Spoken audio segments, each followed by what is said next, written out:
sobre eso a la luz de lo que señala la palabra del Señor. Si usted revisa su boletín, se va a encontrar que en el devocional del boletín viene una reflexión sobre el capítulo 6 de Romanos, ¿no? Y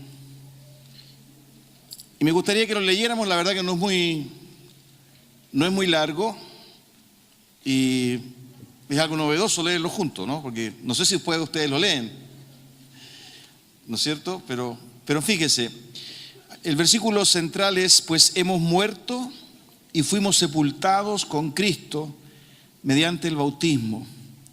Y tal como Cristo fue levantado de los muertos por el poder glorioso del Padre, ahora nosotros también podemos vivir una vida nueva. Esto es lo que señala el versículo 4 del capítulo 6 de Romanos, según la versión NTV, o Nueva Traducción Viviente, que es una traducción bastante coloquial, muy amistosa, y nos ayuda y simplifica un poco más el lenguaje. Pero fíjense que el versículo habla definitivamente lo que significa el bautismo.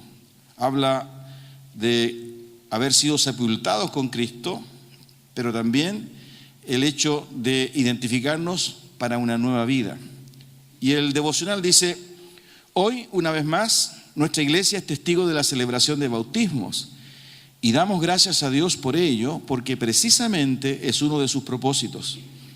Pero es importante entender por qué aquellos que entregan sus vidas al Señor y que le reconocen como Señor y que procuran conocerle y obedecerle, deciden experimentar este rito. Tal vez lo primero que debemos mencionar es que el propio Señor Jesús se bautizó. Ahí está en Mateo 3, versículo 15. Por lo que todos sus discípulos también debían hacerlo. Y sobre todo cuando Él mismo les instruyó que hicieran más discípulos y al enseñarles también les bautizaran. Mateo 28, 19. Al detenernos en estos hechos, ya comenzamos a comprender la razón que tienen los cristianos, discípulos de Cristo, para bautizarse. Pero el apóstol Pablo, con inspiración del Espíritu Santo, incorporó además una interpretación a este ceremonial de hondo contenido espiritual que en el verso de hoy se plasma. El bautismo nos une a Cristo, pues nos identifica profundamente con su muerte. La palabra bautismo en griego significa sumergir, por lo que al ser sumergido el creyente en las aguas se produce una íntima identidad y relación con la muerte de Cristo. Pero una muerte, dice Pablo, al pecado. Pues cuando morimos con Cristo fuimos liberados del poder del pecado. Ahí en Romanos 6, versículo 7. El pecado ya no tiene poder sobre el discípulo y al igual que Cristo ha sido liberado de él. Pero esta realidad espiritual se completa con la otra dimensión que declara el bautismo: el nacer a una nueva vida. Es decir, morimos, pero renacemos en Cristo. Así lo expresa el apóstol. Y tal como Cristo fue levantado de los muertos por el poder glorioso del Padre, ahora nosotros también podemos vivir una vida nueva. Romanos 6, 4b. En consecuencia, hay también un profundo significado de esperanza y libertad en el bautismo. Si bien aún continuamos luchando con nuestra naturaleza caída, Cristo me dice que puedo vencer el pecado en mi vida, liberándome de la muerte que viene asociada con él, porque Él lo hizo en la cruz juntamente conmigo. Por ello es que el bautismo también debe ser público, porque testifica de la fe del discípulo y de sus convicciones en Cristo, que le hacen declarar que ha nacido a una nueva vida. Todo el que pertenece a Cristo se ha convertido en una persona nueva. La vida antigua ha pasado, una nueva vida ha comenzado. 2 Corintios 5, 17. Por eso es que nos bautizamos. Y yo ahora quiero continuar con esta reflexión, ¿verdad? Desde el mismo capítulo 6 de Romanos. Porque lo que acabo de leer, a partir, ¿verdad?, de ese versículo que aparece inicialmente, definitivamente nos ayuda a entender lo que es el bautismo. Es decir, yo me sumerjo, y dice el versículo 4, 5 y 6, ¿verdad?, que me identifico con la muerte, fuimos sepultados juntamente con Él, ¿no? Me identifico, me sumerjo en el agua y me identifico con la muerte de Cristo. Incluso el versículo 6 es bastante más fuerte. Dice que fuimos crucificados juntamente con Cristo. Pero cuando salgo del agua, ¿verdad?, también me identifico en la resurrección de Cristo, ¿no? Y renazco, ¿no?, resucito, por decirlo de alguna forma, a una nueva vida, ¿no? Y el énfasis está puesto definitivamente, ¿verdad?, en el poder que ahora yo tengo sobre mi vida, gracias a Cristo, para vencer al pecado. Es decir, el pecado ya no me domina. Y sobre eso quiero compartir un poco con ustedes, ¿no? Y quiero que me acompañen ahora en lo que dice Pablo, en ese mismo capítulo 6 de Romanos, pero del versículo 12 en adelante. Yo tengo la versión NTV. No sé si está la versión NTV, Memo, atrás. ¿Sí? Entonces vamos al versículo 12 del capítulo 6 de Romanos. Fíjense las afirmaciones que hace Pablo.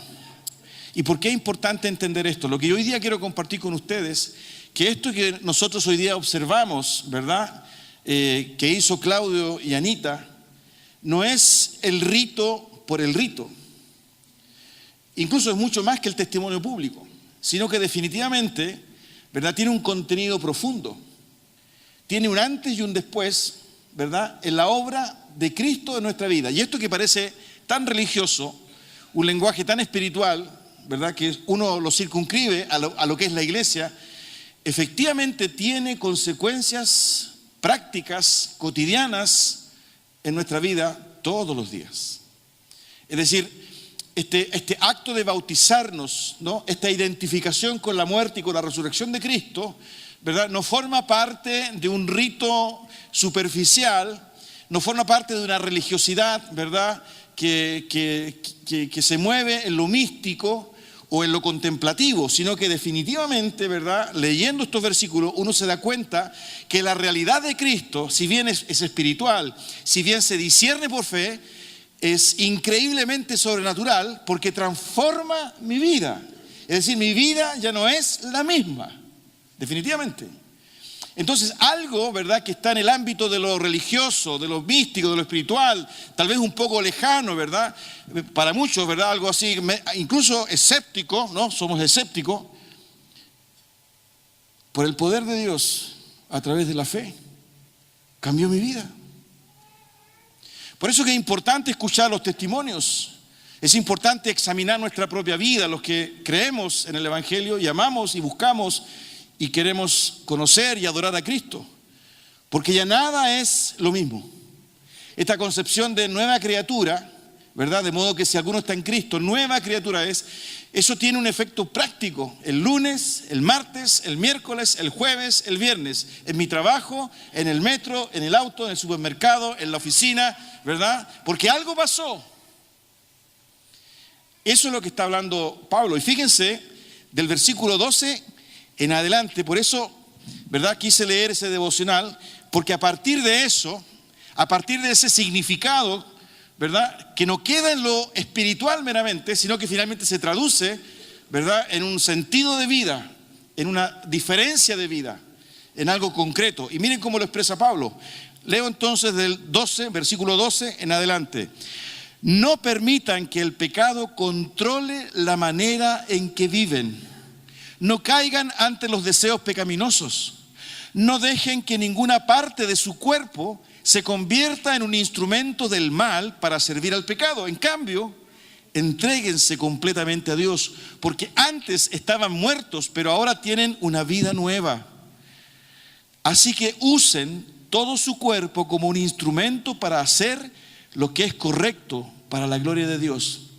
El pecado ya no es más su amo, porque ustedes ya no viven bajo las exigencias de la ley. En cambio, viven en la libertad de la gracia de Dios.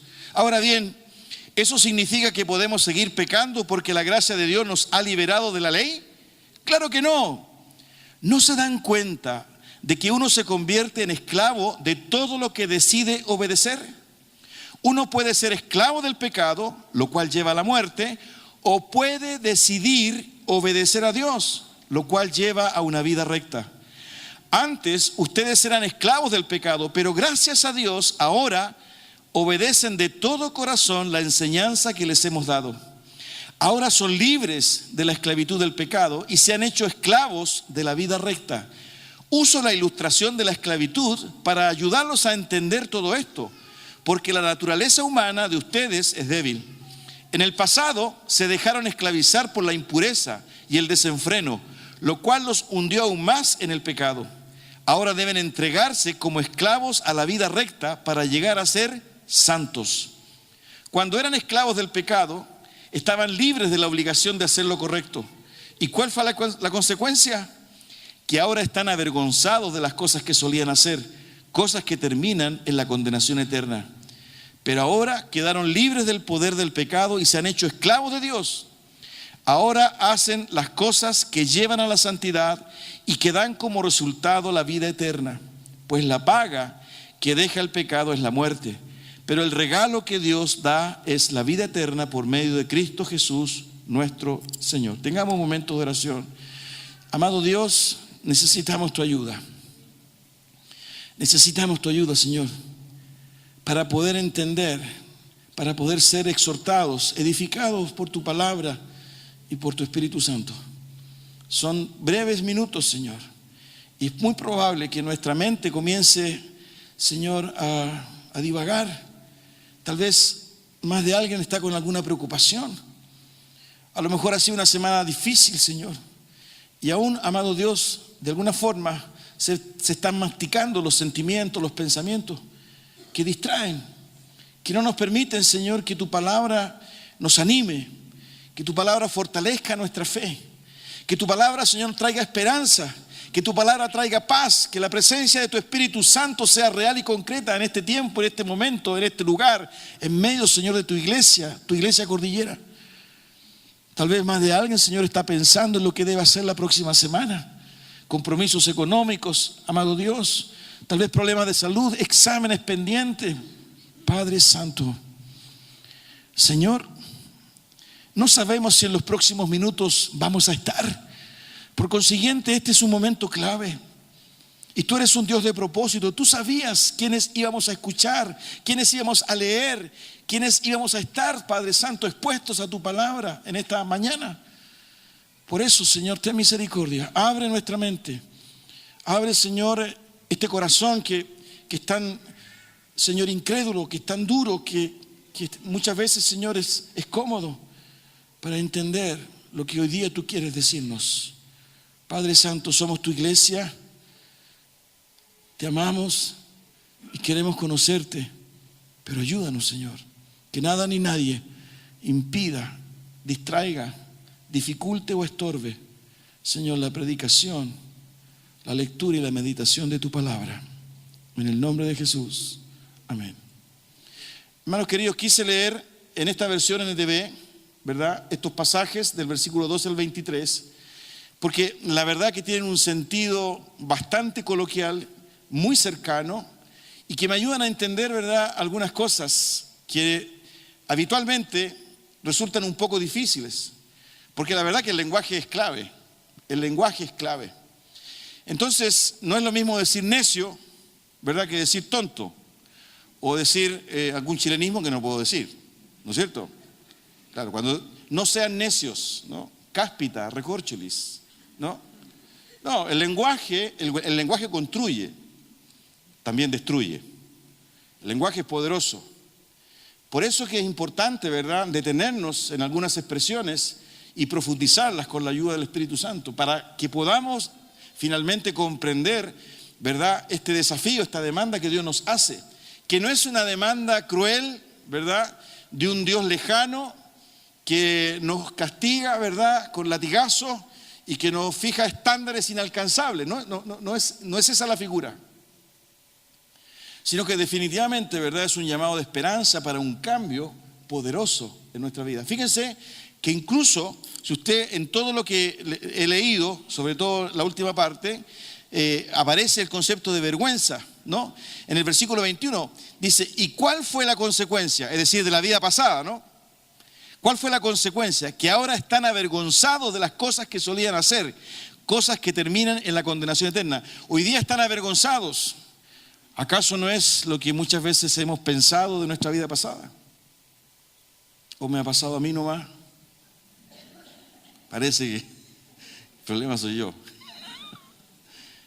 ¿Sí?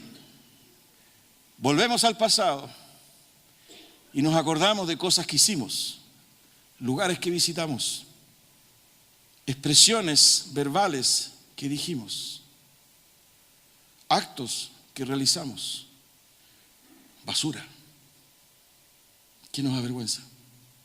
Muchas veces hemos escuchado, incluso tal vez más de algunos lo hemos dicho en nuestro testimonio, si hubiese conocido antes al Señor. Entonces, si consensuamos eso, efectivamente estamos frente a algo que es sobrenatural, pero que es poderoso. Porque si la palabra de Dios dice, antes ustedes se avergonzaban, o sea, ustedes se acuerdan y se avergüenzan, es porque ahora algo pasó, definitivamente, que cambió mi vida. Y en ese sentido, si ustedes se fijan en los primeros versículos, en el versículo 12, en el versículo 13, ¿no? Esos dos versículos me hablan del protagonismo que tengo en mi vida ahora, ¿verdad? Frente a la libertad en Cristo, frente al conocimiento de Dios en mi vida, la libertad y el protagonismo que tengo. Fíjense las expresiones de Pablo, ¿verdad? Porque eso también nos ayuda a comprender que hemos sido llamados a algo concreto. Vivir la espiritualidad, vivir a Cristo, ¿verdad? Tiene una dimensión concreta. No se encierra absolutamente en lo contemplativo, en lo espiritual, sino que tiene una dimensión de vida. Y por eso que Pablo, fíjense las expresiones de Pablo, dice, no permitan que el pecado controle la manera en que viven.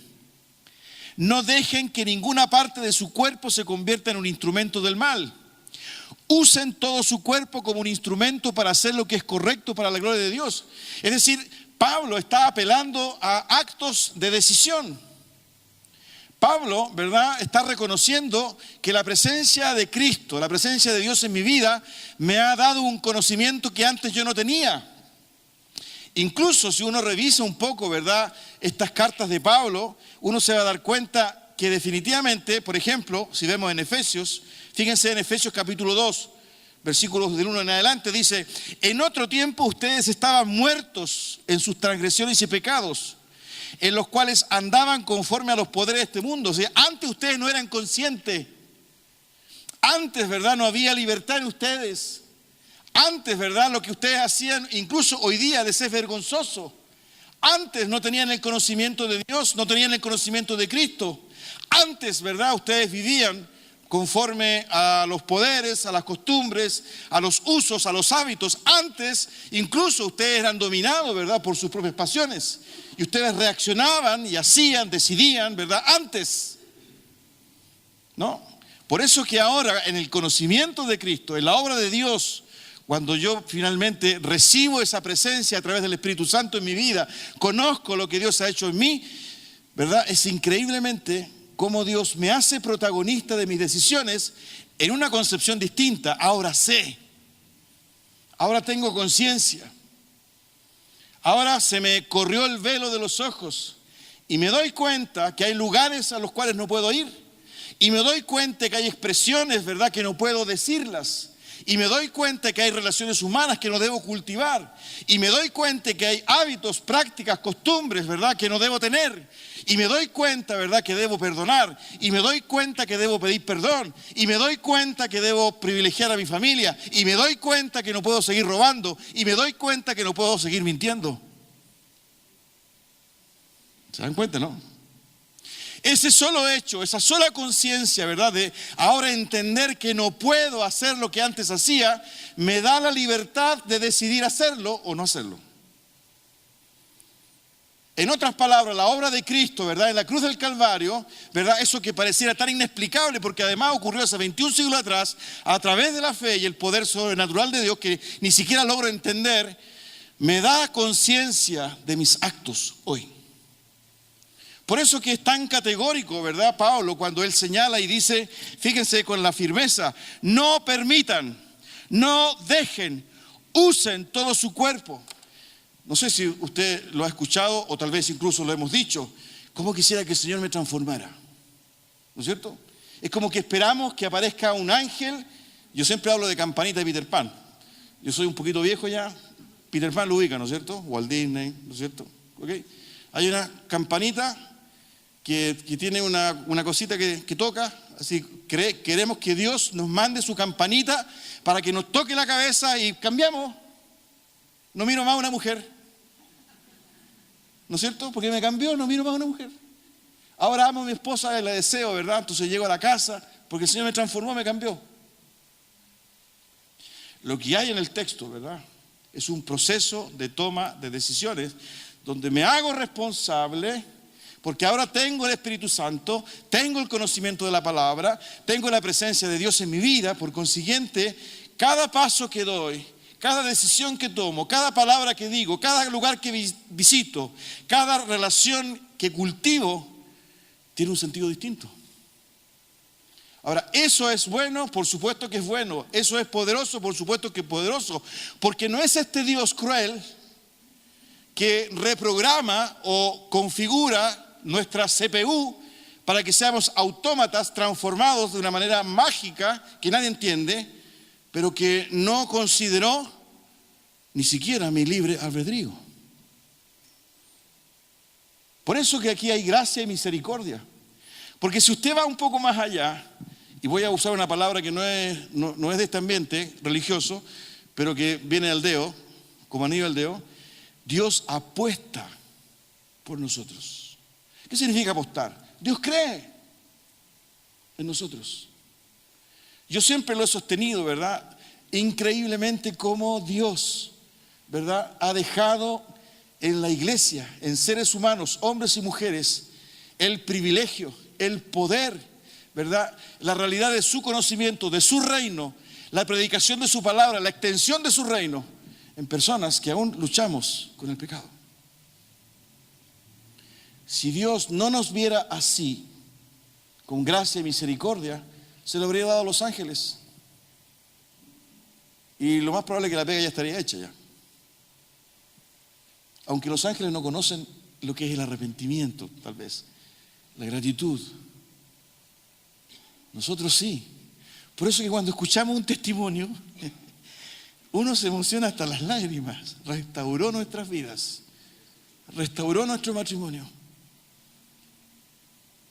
Todo nuevo. Esa experiencia tiene que ver con vida. No con esta religiosidad, ¿verdad?, que se encierra en una capilla, en una parroquia, en un templo, sino que tiene que ver con este concepto de vida abundante. Por eso que nos bautizamos, porque en definitiva, ¿verdad?, algo pasó en nosotros a través de la fe en Cristo, que ya no somos lo que éramos antes. Es más, cuando nos acordamos de lo que hacíamos antes, nos da vergüenza. Nos da vergüenza. Lo segundo relevante que plantean estas frases, y lo dice de manera categórica Pablo, dice, versículo 14, el pecado ya no es más su amo. Versículo 18, ahora son libres de la esclavitud del pecado. Son expresiones, ¿verdad?, que están hechas de manera afirmativa, es decir, no es la probabilidad, no es que a lo mejor, sino que lo que está señalando Pablo es que esta obra de Dios en nosotros nos permite entender que el pecado ya no nos domina. Yo no sé si los que de alguna forma viven la experiencia de la adicción, por ejemplo, pueden decir o afirmar esto. Lo que sucede, ¿verdad?, es que aquí hay una obra de Cristo. Esto es para aquellos, de hecho esta carta de los romanos está escrita a los santos de Roma, a la iglesia que estaba en Roma. Esta carta, ¿verdad?, está en un contexto. Y ese contexto definitivamente tiene que ver con aquellos y aquellas que han aceptado a Cristo como Señor y Salvador en sus vidas, que le aman, que le quieren conocer, que le buscan, que le adoran. Por consiguiente, ese solo hecho, ¿verdad?, impulsa a estas personas, a estos hombres y mujeres, a una condición distinta de aquellos que solamente se quedan con el acto de creer. Hemos visto muchas veces, muchos domingos, que aquí no estamos en presencia de solamente creer, ¿no es cierto? ¿Y por qué? De uno nomás. Porque hasta los demonios creen, dice la carta de Santiago. Si tú dices que crees en Dios, espectacular. Pero tengo mala noticia, viejo. Los demonios también creen, incluso tiemblan. Así que parece que esto se trata de algo un poquito más, ¿no es cierto?, diferente.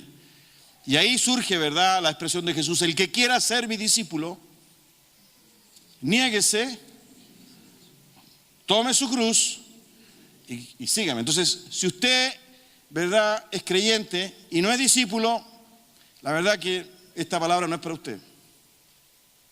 Si usted es discípulo, y mucho más que creyente, esta palabra sí es para usted.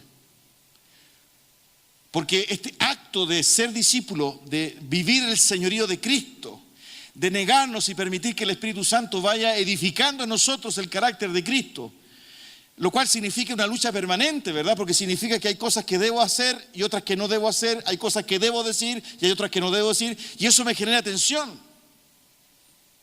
Por eso que la vida cristiana es una lucha. Por eso que Jesús dijo, en el mundo tendréis aflicción.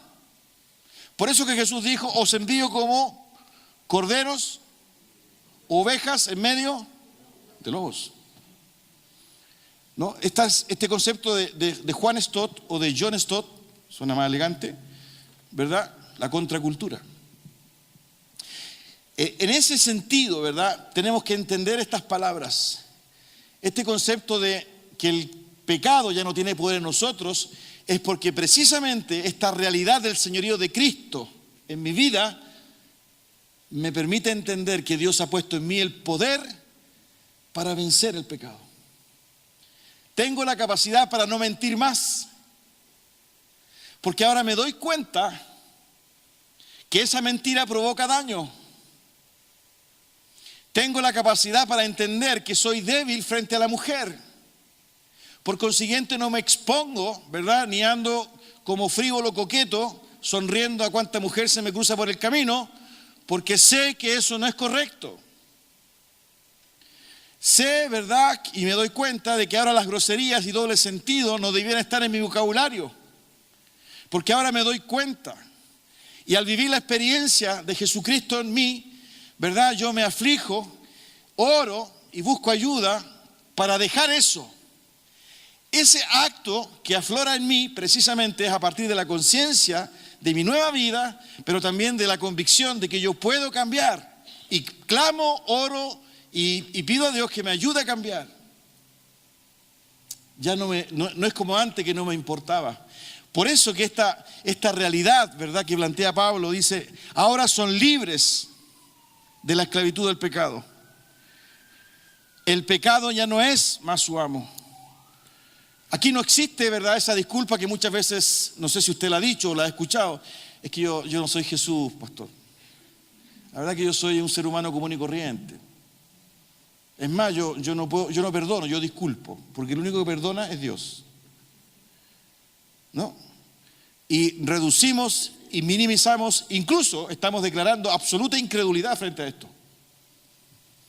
Si tienes a Cristo en tu corazón, si no eres ese religioso, fariseo hipócrita, ¿verdad?, que se queda en lo superficial, en el rito, en esta entradita y salida, sino que realmente tú buscas, amas y quieres cambiar, y quieres una restauración, ¿verdad?, y clamas a Dios y entregas tu vida al Señor Jesucristo, tú vives esta experiencia. Este concepto que escuchamos en los testimonios, ¿verdad?, restauró nuestra vida, restauró nuestro matrimonio, ¿verdad? Eso precisamente es a partir de una lucha que se gesta y que se da definitivamente en nuestra vida para alcanzar esa restauración.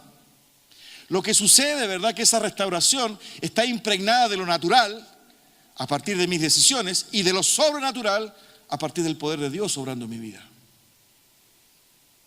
Dios no nos deja solos, pero Él también quiere, ¿verdad?, esa participación nuestra, que refleja convicción, que refleja obediencia, que refleja fe.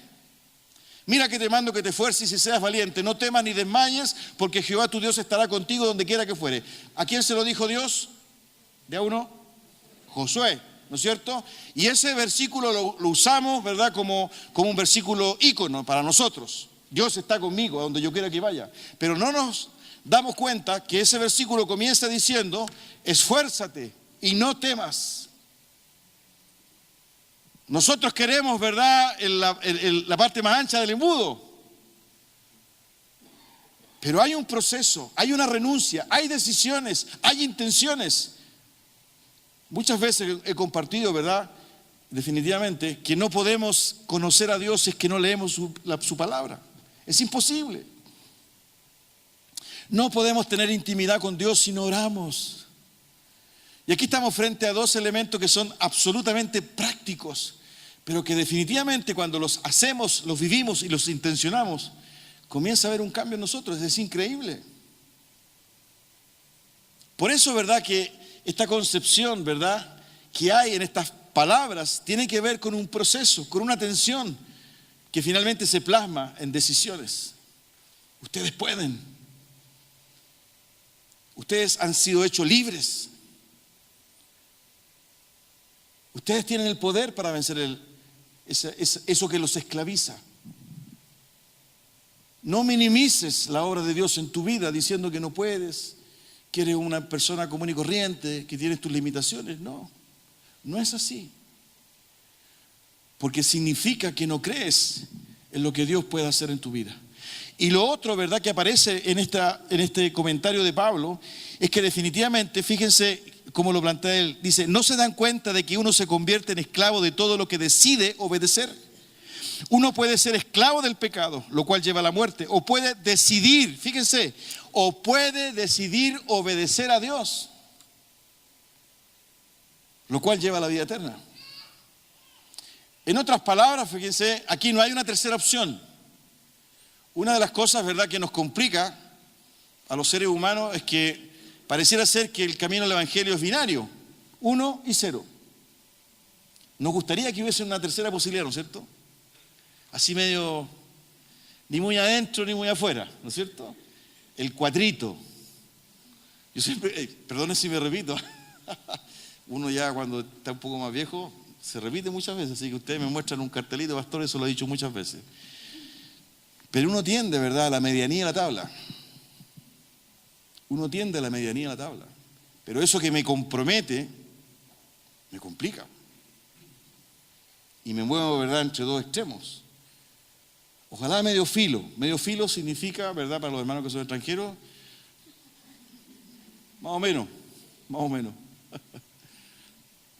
Fíjense que hay una intervención de Dios en una de las iglesias, ¿verdad?, de Asia, en Apocalipsis, capítulo 2 y 3, a una de las iglesias, me parece que a la Odisea, creo que es la Odisea, capítulo 3, donde Jesús le dice, te vomitaré de mi boca. ¿Por qué? Porque eres tibio. No eres ni caliente ni frío. Ojalá, dice, ojalá fueses caliente o frío.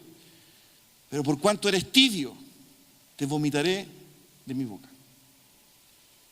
Y esa expresión está dicha a la iglesia. Aquí no está hablando, ¿verdad?, de los inconversos, de los incrédulos, de los fenicios, de los paganos, ¿verdad?, de los que no quieren entrar a la iglesia. No, está hablando de la iglesia. Esta experiencia que se vive en la intimidad, en la realidad de la iglesia. Y que de alguna forma, ¿verdad?, obstruye el poder de Dios, obrando a través de la iglesia. Porque lo que está detrás de esto, hermanos míos, es que esta actitud nuestra, esta incredulidad nuestra, esta religiosidad nuestra, no permite que el poder de Dios se manifieste en mi vida. Hace 20 años que vengo a la iglesia, me bauticé incluso hace 20 años, pero mi matrimonio sigue siendo el mismo de siempre. Es más, ahora que estamos más viejos, ¿verdad?, ojalá que estamos viviendo en camas separadas, ¿verdad?, y cada vez más complicado vivir con este viejo o con esta vieja.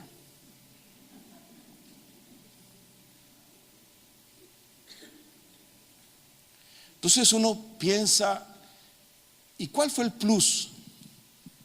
¿Cuál fue el plus de conocer al Señor? ¿Cuál fue el plus de participar 20 años en una iglesia? ¿Cuál fue el plus, verdad, de autodenominarnos cristianos? Preocupados, ¿verdad?, de lo político, preocupados de la ley de género, la ley de aborto, ¿verdad? Y cada vez que aparece un político echamos, ¿verdad?, garabato y no conocen la Biblia, no conocen al Señor. Pero en mi vida refleja el poder de Dios. En mi entorno, mis nietos, mis hijos, mi esposa, mis vecinos, dan testimonio, ¿verdad?, de que hubo un cambio poderoso en mi vida, de que hoy día, ¿verdad?, lo que yo hablo es para edificar, para animar, de que pude restaurar mi relación, ¿verdad?, con mi padre o con mi suegra o con mi yerno. ¿Acaso el Evangelio es algo ideológico, verdad? Que se plasma en normas o se vive. Porque lo que estamos viendo acá, ¿verdad? Es una expresión de vida. Es una expresión de vida. Por eso que comencé diciendo que aquí, ¿verdad? Pablo les recuerda que muchos de ellos sienten vergüenza por lo que antes hacían, por la vida que tenían. Por consiguiente, estamos en presencia, fíjense qué tremendo, de la obra de Dios a través de algo que ocurre en Palestina hace 21 siglos atrás y que a través de la fe y mi devoción a Dios, mi entrega a Dios, provoca cambios en mí tan profundos que afecta a mi matrimonio. ¿Usted puede entender eso? Que afecta a mi trabajo. Por consiguiente, me permiten a mí tomar la decisión de mi vida. Porque definitivamente, ¿verdad? Lo que dice Pablo, fíjense, uno puede ser esclavo del pecado, lo cual lleva a la muerte, o puede decidir obedecer a Dios. Decidir obedecer a Dios. Cuando Pablo escribe eso, decidir obedecer a Dios, me coloca a mí inmediatamente en el área chica y me hace responsable de mis decisiones. ¿Qué significa obedecer a Dios? Significa que puedo no obedecerlo. Y si no lo obedezco, estoy en rebelión. ¿Cuál es lo grandioso? Es que me da la posibilidad de decidir. Por eso que es un examen absolutamente profundo para mirarnos a nosotros mismos. ¿Cómo estamos haciendo familia? ¿Cómo estamos haciendo iglesia? ¿Cómo nos estamos transformando en un testimonio que inspira, que edifica, que bendice, que ayuda, que contiene, que consuela, que escucha, que aconseja, que perdona, que pide perdón, que reconstruye? Cuando Jesús, ¿verdad?, habla en el Sermón del Monte, bienaventurados los pacificadores. Por ejemplo, bienaventurados los que tienen hambre y sed de justicia. Está hablando precisamente de hombres y mujeres, ¿verdad?, que llegan a vivir esta experiencia de vida. Y estamos hablando de decisiones absolutamente triviales que van conformando nuestra vida. Hoy día es el Día del Papá, ¿no es cierto? Padres que son fieles a su esposa. Padres, ¿verdad?, que privilegian la crianza de sus hijos, que se subordinan absolutamente a estar presentes en la crianza de sus hijos, por ejemplo. Y ya no existe, ¿verdad?, el grupo de Toby. Los miércoles baby fútbol, ¿verdad? Los viernes futbolito, los sábados fútbol y los domingos taca-taca. Y más encima le decimos a la esposa cuando reclama, tú me conociste así. Tú me conociste así. Así que tienes que aceptar. Hermanos queridos, el Evangelio es vida. ¿Por qué la gente debiera creer en Cristo? Fíjense que este acto de creer en Cristo está radicado en nosotros como iglesia. Las personas van a creer en Cristo cuando nos vean a nosotros. En esto conocerán que sois mis discípulos. Padre, no solo ruego por esto, sino también por los que han de creer en mí, por la palabra de ellos, para que todos sean uno, como tú en mí y yo en ti, para que el mundo crea que tú me enviaste. ¿A quién hacemos responsable porque la gente no cree en Cristo? ¿A quién hacemos responsable? ¿A los políticos, verdad, por estas leyes, estas normas? ¿No? ¿A quién hacemos responsables? Id y haced discípulos a la iglesia nosotros. Por consiguiente, queridos, estamos en presencia de algo poderoso que bendice, que da cuenta del reino de Dios, que lleva esperanza. Cuando alguien escucha el testimonio, este era nuestro matrimonio, esto fue lo que hizo Dios, y quien escucha eso, ¿verdad?, y que está sumido en la desesperanza, ¿qué aflora en ese corazón? Esperanza. ¿Se acuerdan en una parte del testimonio de Claudio? yo me di cuenta que ella empezó a cambiar. Y como ella empezó a cambiar, me llamó la atención, porque ya no me contestaba, no reaccionaba igual. Y después dijo, yo quería también de eso.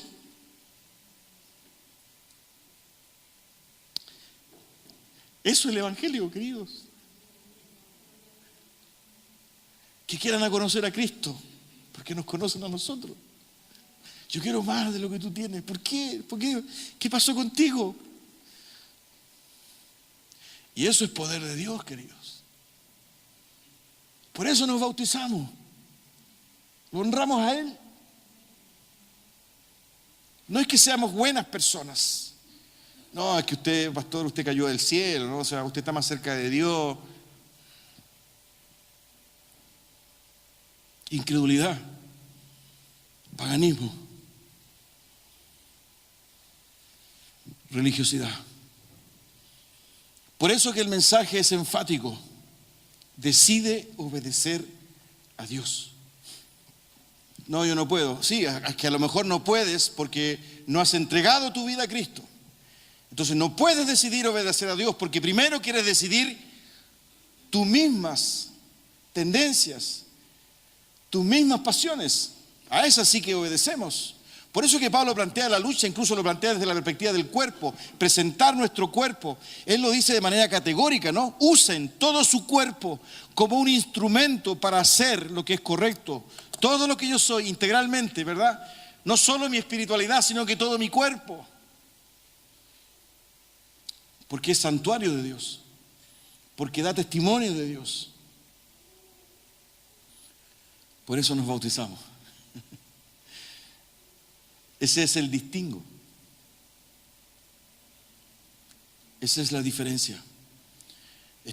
Y por eso nos bautizamos niños. Porque hay una conciencia de lo que Jesucristo ha hecho en mi vida. Y esa es la pega nuestra como iglesia. Que el Señor nos ayude. Que tenga misericordia, ¿verdad? Y nos permita entender esto y ser transformados por Dios. Definitivamente. Y agradecer el privilegio de compartir esta esperanza a otros. Esto no es una afiliación ideológica, política, ¿verdad? No estamos buscando adherentes, sino que queremos que el amor de Dios, la misericordia y la gracia de Dios alcance otras vidas con esperanza, ¿no? Con transformación, con salvación, con liberación, con sanidad. Al igual como Él operó en nosotros. Tengamos un momento de oración. Inclina tu cabeza y cierra tus ojos.